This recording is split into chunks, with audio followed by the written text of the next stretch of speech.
দীর্ঘ ১৩ বছর পর আবার বিশ্বজয়ী ভারত, অপরাজিত চ্যাম্পিয়ন হলেন রোহিত শর্মারা। টি-20 বিশ্বকাপ ফাইনালে দক্ষিণ আফ্রিকাকে ৭ রানে হারালেন রোহিতেরা। প্রথমে ব্যাট করে ভারত করে ৭ উইকেটে ১৭৬ রান।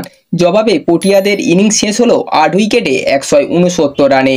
মহেন্দ্র সিং ধোনির দলের একদিনের বিশ্বকাপ জয়ের পর ২০ ওভারের ক্রিকেটে বিশ্বসেরা রোহিতের ভারত। ম্যাচ শেষ হওয়ার পরে কেঁদে ফেললেন ভারতীয় দলের সকলে। হার্দিক পান্ডিয়ার হাত ধরে হারের মুখ থেকে জয় ছিনিয়ে নিলেন রোহিতেরা। বাউন্ডারি লাইনে ডেভিড মিলারের ক্যাচ দুরন্তভাবে ধরে দক্ষিণ আফ্রিকাকে হারের দরজা দেখিয়ে দেন সূর্যকুমার যাদব। শেষ ৩ ওভারে ম্যাচের রং বদলে গেল সম্পূর্ণ। রোহিতদের হার না মানা মানসিকতার সামনে স্বপ্নভঙ্গ হলো দক্ষিণ আফ্রিকার। এই দিন ম্যাচে আগ্রাসী মেজাজে শুরু করেছিলেন কোহলি। অনেকদিন পর এদিন চেনা মেজাজে দেখা গিয়েছিল তাকে, কিন্তু চাপের মুখে নিজেকে গুটিয়ে নেন কোহলি। চাপ খানিকটা সামলে নিয়ে আগ্রাসী হওয়ার চেষ্টা করেছিলেন অক্ষরও। চাপের মুখ থেকে জয় কিভাবে ছিনিয়ে নিতে হয় ভারতীয় দলের অধিনায়ক রোহিত শর্মা জানতেন।